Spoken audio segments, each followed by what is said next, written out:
Detalyado attorney. Kanina pinapakita sa screen yung mga plate numbers. Ito pa, individually, naisip nila na baka maging problema to someday, kaya sila na mismo, on their own, kumuha na sila ng mga ebidensya nila. Ganun ba ginawa Hindi nila? naman dahil, alam nyo po, mula September 2022 hanggang early 2025, araw-araw silang nagde-deliver eh. At yan ang mga gamit. Kaya memoryado nila yung plate numbers. At ito po ba ay SOP sa kanila na pag nag-deliver, picture? Meron silang chat group. No, halimbawa, tayo by chat group. Ikaw ang nautusan na mag-deliver. Pag na-deliver mo, picturean mo, ipasa mo sa chat group.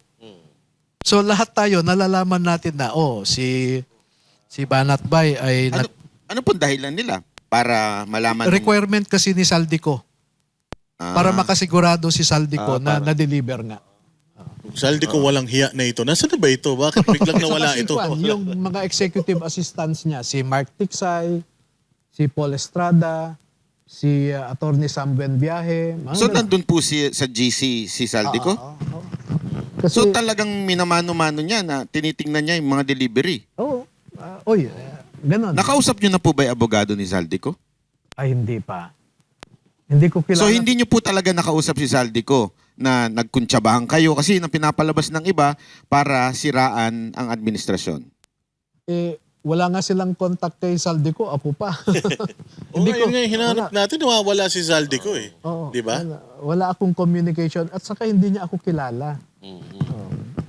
Sino pa yung nasa GC? Andun ba yung si speaker? Yung mga wala. Talagang kay Saldi ko. So itong 18 na ito, plus yung 12 pa, kay Saldi ko lang ito. Oo, kasi 103 silang lahat eh. 103. Oo. Nasaan May- yung iba? Yung 16 doon, active members ng PNP. No? 7 active sa Coast Guard. No? So yung iba ay retirado na, no? Wala na sa serbisyo. Yung iba kasi sa kanila ay na-assign bilang security ng kanyang mga anak, yung kanyang asawa, at kay Saldico. Kaya divided sila into 3 teams. So Yung- hindi lang po talaga Marines, ano? May iba pa. May Army, may PNP, may Coast Guard. Na active. Ang active lang PNP at saka Coast Guard. Actually, kaya ako tinanong sa inyo kasi may tumawag sa akin, kilala niya yung isa sa PNP na naandun. Na ano daw. Kaya lang, hindi magsasalita dahil siyempre, takot. Yes, oo. Attorney, hindi kaya masama lang ang loob nitong mga 80 na to dahil hindi pa sila napapasahod? At follow up lang, may idea po ba kayo kung magkano yung sahod nila sa paghahatid ng pera? Kwan, ang sweldo nila 43,000 a month eh. Pero depende kasi meron ng 9 na taon kay Saldico. Merong 1 year. So iba-iba rin, no?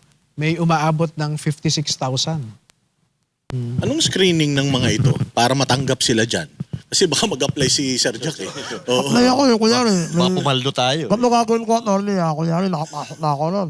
Mafia na ako, ha? Mafia. Pasok ako. Miyembro ka na. Nagkala ako ng pera. Nagkamakaala ako sa Mindanao, ha? Natakas ko lahat ng maleta.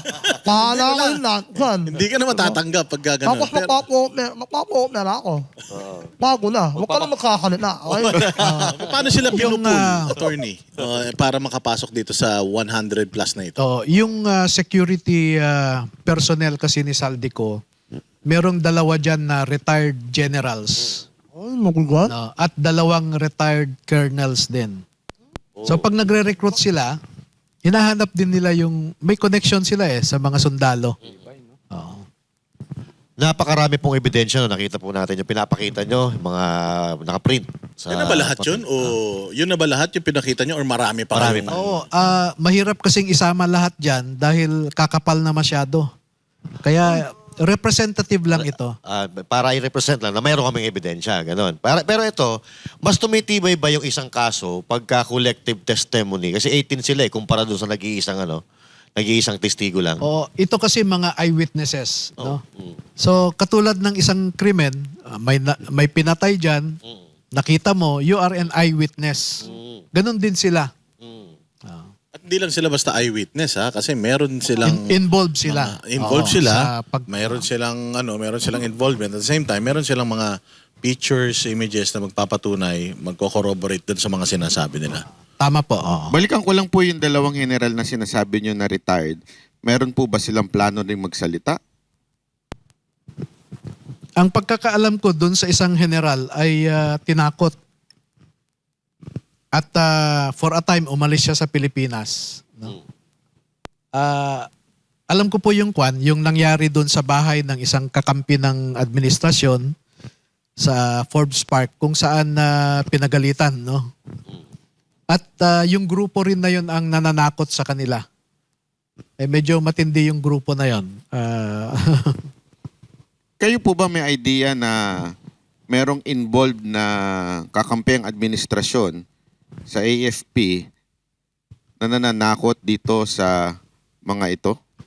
Meron po in due time kasi nabasa ko mismo yung pinadala ng isang I think major ang rank ko niyan na ang text niya ay tama na ang inyong mga ginagawa, tigilan nyo na yan. Huwag nyong ipahiya ang Philippine Marine Corps, ang AFP, etc. No? And then may text pa na siguraduhin nyo lang na kung lumabas kayo ay mapabagsak nyo ang gobyerno.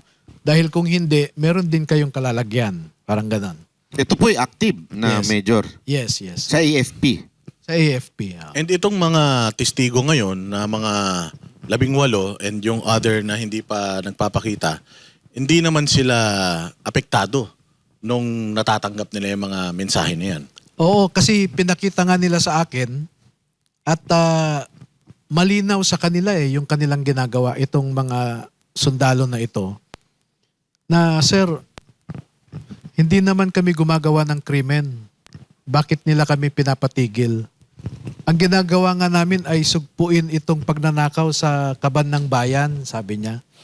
At medyo nakaka-touch yung sinabi rin nila na alam nyo sir, may mga sinalihan din kaming mga bakbakan, no? Gera-gera. Pero ito na siguro ang huling laban na sasalihan namin. Sa ngayon ay gusto naming magpakasundalo para sa Pilipino. Iyon ang damdamin nila.